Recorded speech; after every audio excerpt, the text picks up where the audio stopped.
अस्सलाम वालेकुम students. Students आज हम बात करनी है हमने FIN 621 की। ये सब्जेक्ट है जी फाइनेंशियल स्टेटमेंट एनालिसिस।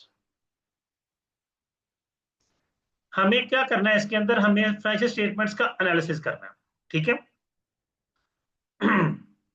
तो सबसे पहली चीज हमें ये समझना है कि फाइनेंशियल स्टेटमेंट्स क्या होती है, लेकिन उससे भी पहले हमें ये समझना है कि इस सब्जेक्ट का पेपर पैटर्न क्या होता है।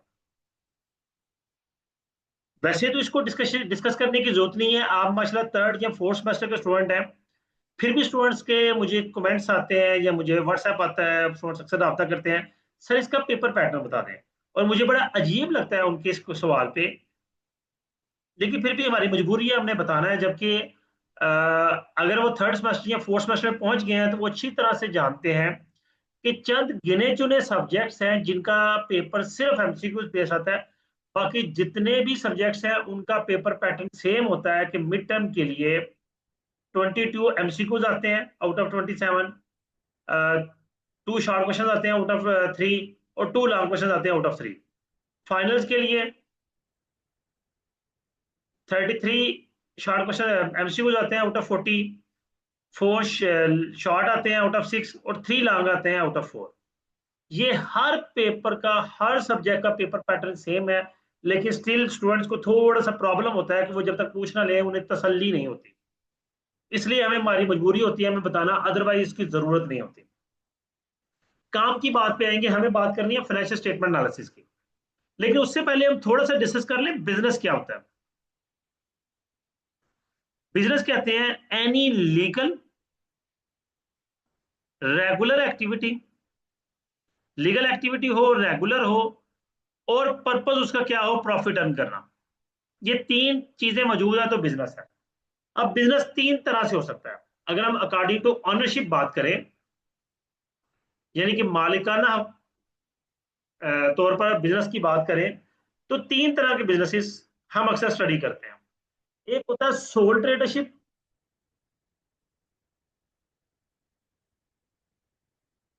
एक होता है पार्टनरशिप,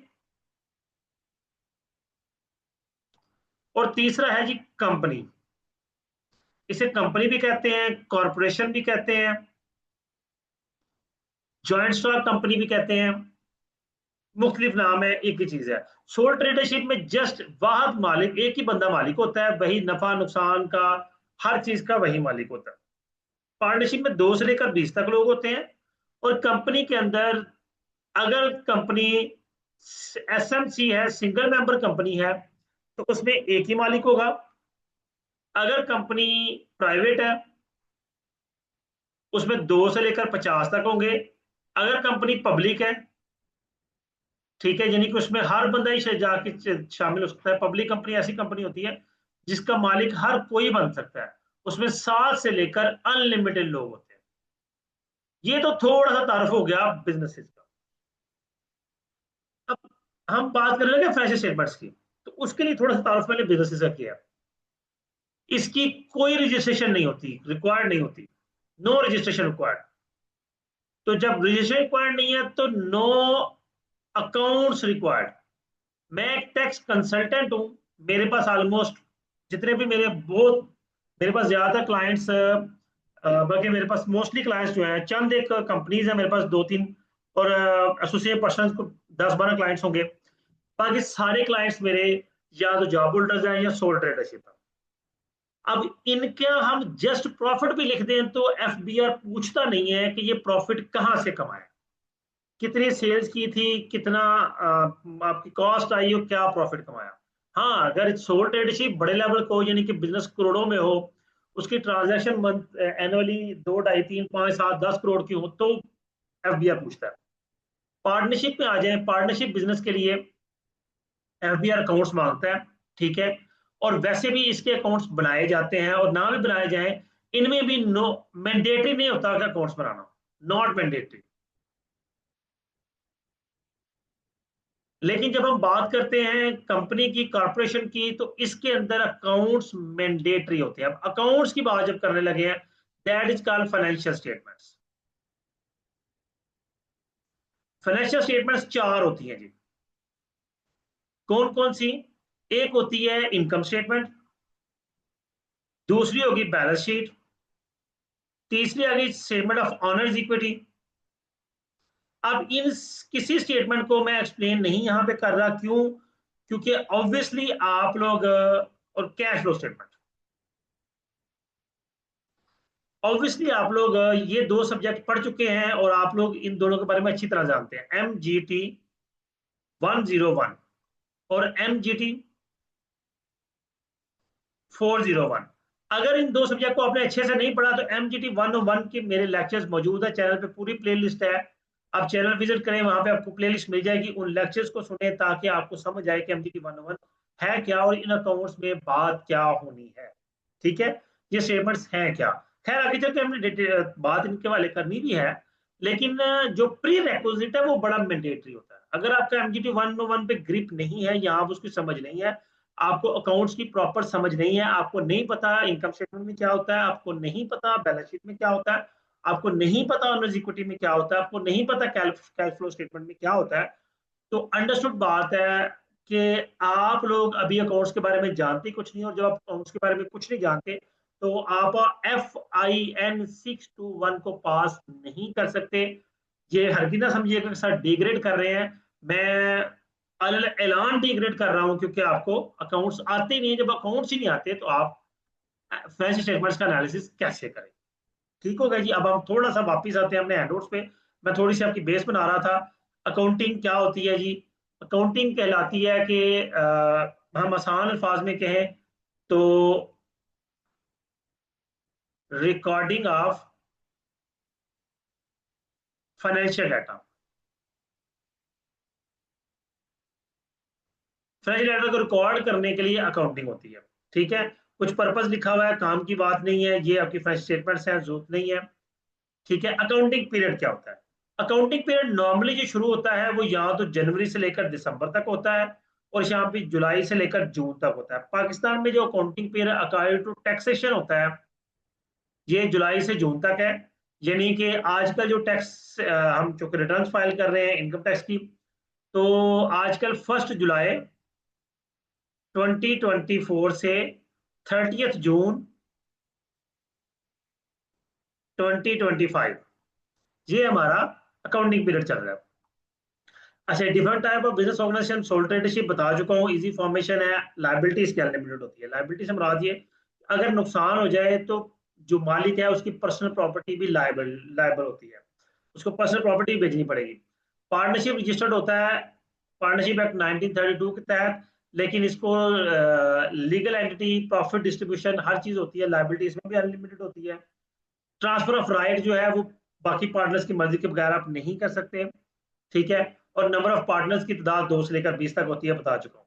जॉइंट स्टॉक कंपनी क्या होती है? Company is incorporated associated of persons formed usually for the purpose of some specific purpose. ये तो था एस ई थॉमस, लेकिन हम कंपनी किसे कहते हैं? हर वो बिजनेस जो रजिस्टर्ड है according to company act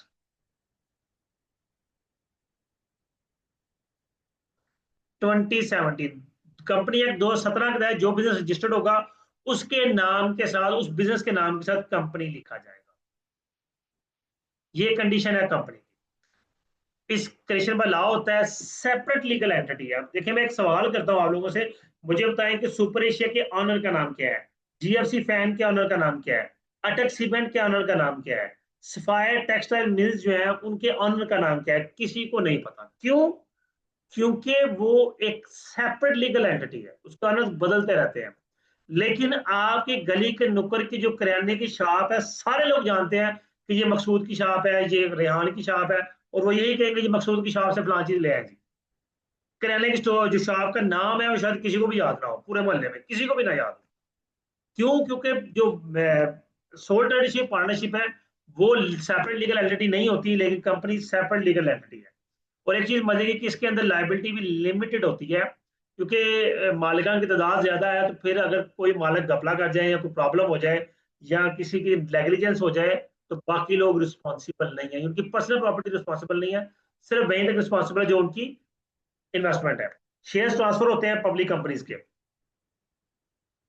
number of members मैं बता चुका हूँ। कॉमन सील का मतलब है इसकी अपनी हैसियत है, इसकी अपनी स्टैंप है और ये स्टैंप के साथ ही कंसिडर होती है। कॉमन सील बेसिकली जो स्टैंप होती है ना उसे कहते हैं स्टैंप। नेक्स्ट चलेंगे जी, GAAP, generally acceptable accounting principles. ये क्या होता है? ये स्टैंडर्डाइज अकाउंटिंग प्रिंसिपल्स हैं जिनके थ्रू हम बिजनेसेस को ऑपरेट करते हैं। जिस तरह एक प्रिंसिपल तो हम पीछे डिस्कस करके आए हैं, सेपरेट लीगल एंटिटी, कि मालिक और बिजनेस दो सेपरेट एंटिटीज है, गैप ये कहता है। ठीक है, हम मालिक को बिजनेस के साथ अटैच नहीं कर सकते। फिर आता है कॉस्ट प्रिंसिपल, कि आप जब भी कोई चीज रिकॉर्ड करेंगे वो उसकी कॉस्ट पे रिकॉर्ड करेंगे। मिसाल के तौर पर आपने एक बिल्डिंग परचेज की 40 लाख की, 5 साल से वो बिल्डिंग आपके पास है, अब उस बिल्डिंग की कीमत 1 करोड़ हो गई है, तो आप क्या करेंगे? बुक्स ऑफ अकाउंट्स में 1 करोड़ शो कर देंगे? बिल्कुल नहीं, हरगिज नहीं। आप उसे 40 लाख का ही रहने देंगे, क्योंकि कॉस्ट प्रिंसिपल ये कहता है। गोइंग कंसर्न अजम्पशन ये कहती है कि आपका बिजनेस इसलिए नहीं शुरू करना कि 2 साल बाद बंद करना है या 4 साल बाद बंद कर देना है, ये अनलिमिटेड पीरियड ऑफ टाइम तक चलेगा। गोइंग कंसर्न कंसेप्ट ये है कि आपका बिजनेस आप आज शुरू कर रहे हैं, आपका मकसद ये है कि आप इस बिजनेस को फ्लरिश करें और आपकी औलाद इस बिजनेस को आगे लेकर चले, वो इस पे से फायदा उठाए। आप इसको बंद करने के लिए शुरू नहीं करते। ऑब्जेक्टिव प्रिंसिपल क्या होता है? Definite factual basis. ऐसा, हाँ ठीक है, एसेट्स की जो वैल्यूएशन है हम उनको करते हैं अगर हमें जरूरत पड़े तो। फिर स्टेबल स्टेबल करेंसी प्रिंसिपल है कि currency remains more or less stable and rate of inflation is almost zero. Principle ये कहता है कि करेंसी स्टेबल होनी चाहिए, लेकिन वैसे हकीकत में ये प्रिंसिपल इंप्लीमेंट नहीं होता। नेक्स्ट आता है हमारे पास जी कंसेप्ट अकाउंटिंग इक्वेशन। ये कॉन्सेप्ट ये भी डिटेल में आपने पढ़ना है तो आपको एमजीटी 101 में इसको डिटेल में समझ आ जाएगी। एसेट्स इक्वल होते हैं लाइबिलिटीज प्लस ऑनर्स इक्विटी। आप नहीं जानते एसेट्स क्या है, लाइबिलिटीज क्या है, ऑनर्स इक्विटी क्या है, तो मैं डिस्क्रिप्शन में इसकी लिए जो लेक्चर है मेरा मौजूद, मैं डिस्क्रिप्शन में उसका लिंक दे दूंगा, उसको सुनिएगा, इंशाल्लाह आपको ये क्लियर हो जाएगा। आगे प्रोसीड करेंगे जी। कुछ एंट्रीज हैं फाइनेंशियल पोजीशन के हवाले से। Deposit in business for proprietor cash fund. अच्छा, इन एंट्रीज को मैं स्किप कर रहा हूं इसलिए क्योंकि यहाँ पे हम अगर टाइम लगाएंगे तो आपको कोई फायदा नहीं होगा। आगे चल के इनकी डिटेल डिस्कशन आनी है तो हम इंशाल्लाह उसमें इनको डिटेल में डिस्कस करेंगे, इसलिए यहाँ पे हम इनको स्किप कर रहे हैं और इस लेक्चर को भी हम यहीं पे क्लोज कर रहे हैं। ठीक है, आगे अकाउंटिंग साइकिल हमारा आना है, प्रोसीजर, ये सारी जो स्टेटमेंट्स यहाँ पे शो हुए थे एंट्रीज, ये सारी अकाउंटिंग साइकिल में हम देखेंगे कि कहाँ कहाँ किसको लिखते हैं हम। ठीक है, वैसे जनरली आपको कोई एक समझा भी देते हैं ताकि आप लोग परेशान ना हो कि सर ने ऐसा क्यों किया। वो कहता है मैंने परचेज किया building for cash 36,000, partly in cash 15,000 है, पार्टली इन क्रेडिट 21,000। हमने बिल्डिंग परचेज की थी 36,000 की, जिसमें से 15,000 का कैश दे दिया और 21,000 क्रेडिट कर लिया। अब 36,000 की बिल्डिंग हमारा एसेट हो गया, 15,000 का कैश हमारे एसेट में कमी आ गई और 21,000 की हमारी लाइबिलिटी जनरेट हो गई। ठीक है, देखिए जी कैश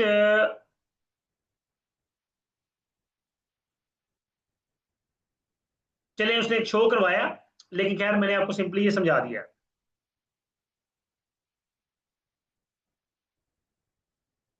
अच्छा, वो स्टार्ट लेके चले, थोड़ा सा हम डिस्कस कर ही लेते हैं। बिजनेस स्टार्ट किया है, कैश 1,80,000, तो कैपिटल में 1,80,000 आ गया।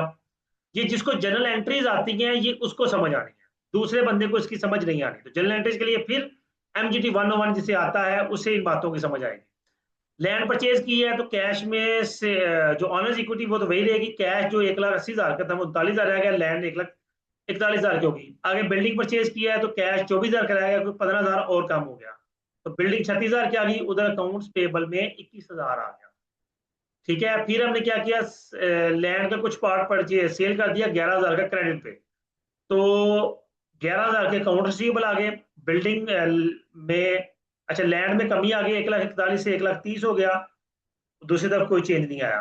ठीक है, purchase of office equipment 5,400, office equipment 5,400 का परचेज किया है, तो उसने यहाँ पे मेंशन नहीं किया कि अच्छा किया हुआ है ऑन क्रेडिट, तो क्या होगा, ऑफिस इक्विपमेंट 5,400 ऐड हो गया। अपोजिट साइड पे जो अकाउंट्स पेबल था 21,000 का, वो 26,400 हो गया।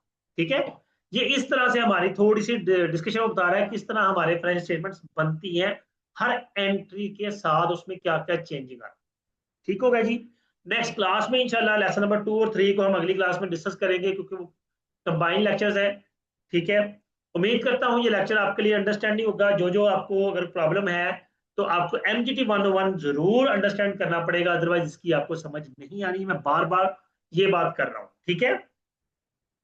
अपना ख्याल रखिए स्टूडेंट्स, अल्लाह हाफिज।